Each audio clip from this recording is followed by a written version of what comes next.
So 25ನೇ ಪ್ರಶ್ನೆಯನ್ನ ಗಮನಿಸಿ. ಚಿತ್ರದಲ್ಲಿ ಎ ಬಿ ಸಮಾಂತರ ಪಿ ಕ್ಯೂ ಇದೆ ನೋಡಿ. ಇಲ್ಲಿ ಎ ಬಿ ಸಮಾಂತರ ಪಿ ಕ್ಯೂ ಇದೆ. ಅದೇ ರೀತಿ ಪಿ ಕ್ಯೂ ಎಷ್ಟಿದೆ? 1.5 ಇದೆ. ಪಿ ಕ್ಯೂ ಎಷ್ಟು ಕೊಟ್ಟಿದ್ದಾರೆ ಅವರು? 1.5. ಅದೇ ರೀತಿ ಕ್ಯೂ ಸಿ ಎಷ್ಟಿದೆ? 2 ಸೆಂಟಿಮೀಟರ್ ಇದೆ. ಸೊ ಅದೇ ರೀತಿ ಬಿ ಕ್ಯೂ ಅನ್ನು ಎಷ್ಟು ಕೊಟ್ಟಿದ್ದಾರೆ? 8 ಸೆಂಟಿಮೀಟರ್. ಆದರೆ ಎ ಬಿ ಯ ಅಳತೆಯನ್ನ ಹೇಳಿರಿ. ಸೊ ಇಲ್ಲಿ ನೋಡಿ, ತ್ರಿಭುಜ ಎ ಬಿ ಸಿ ಮತ್ತು ತ್ರಿಭುಜ ಪಿ ಕ್ಯೂ ಆರ್ ಗಳು ಸಮರೂಪಿ ತ್ರಿಭುಜಗಳು. ಹಾಗಾದ್ರೆ ಇವುಗಳ ಅನುಪಾತವನ್ನ ನೋಡೋಣ. ಎ ಬಿ ಬಾಗಿಲೆ ಪಿ ಕ್ಯೂ ಬರಬ್ಬರಿ ಬಿ ಸಿ ಬಾಗಿಲೆ ಕ್ಯೂ ಸಿ ಆಗತ್ತೆ. So Tribhuja A B C ಯ ಬಾಹು ಎ ಬಿ ಬರಬ್ಬರಿ ಬಾಗಿಲೆ ಏನಾಗುತ್ತೆ? ತ್ರಿಭುಜ ಪಿ ಕ್ಯೂ ಆರ್ ನ ಬಾಹು ಪಿ ಕ್ಯೂ ಅಲ್ವಾ? ಸೊ ಅದೇ ರೀತಿ ಈಕ್ವಲ್ ಟು ಬಿ ಸಿ ಬರಬ್ಬರಿ ಏನಾಗುತ್ತೆ? ಕ್ಯೂ ಸಿ ಆಗತ್ತೆ.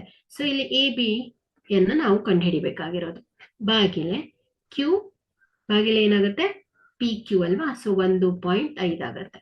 So is equal to B C ಎಷ್ಟಿದೆ? ಬಿ ಸಿ ನೋಡಿ, ಬಿ ಕ್ಯೂ 8 ಇದೆ. ಸೊ ಕ್ಯೂ ಸಿ 2 ಸೆಂಟಿಮೀಟರ್ ಇದೆ. ಸೊ ಟೋಟಲ್ ಬಿ ಸಿ ಏನಾಗುತ್ತೆ? 8 + 2 ಅಲ್ವಾ? ಸೊ 10 ಸೆಂಟಿಮೀಟರ್ ಆಗತ್ತೆ. ಬಿ ಸಿ ಬರಬರಿ 10. ಬಾಗಿಲೆ ಕ್ಯೂ ಸಿ ಎಷ್ಟಿದೆ? 2 ಇದೆ ಅಲ್ವಾ? ಸೊ ಹಾಗಾದ್ರೆ ಇಲ್ಲಿ ಏನಾಯ್ತು? ಎ ಬಿ ಬರಬ್ಬರಿ 10 × 1.5 ಬಾಗಿಲೆ 2 ಆಗತ್ತೆ. ಸೊ 2 1 2 5 10. ಸೊ ಎ ಬಿ ಬರಬ್ಬರಿ 5 × 1.5 ಆಯ್ತು. ಸೊ ಈಗ 5 × 1.5 ಅಂದ್ರೆ ಎಷ್ಟು ಬರುತ್ತೆ?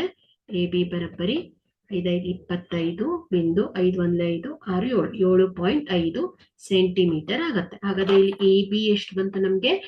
7.5 ಸೆಂಟಿಮೀಟರ್. ಸೊ ಈಗ 25ನೇ ಪ್ರಶ್ನೆಯ ಸರಿಯಾದ ಉತ್ತರ ಬಿ 7.5 ಸೆಂಟಿಮೀಟರ್ ಆಗತ್ತೆ.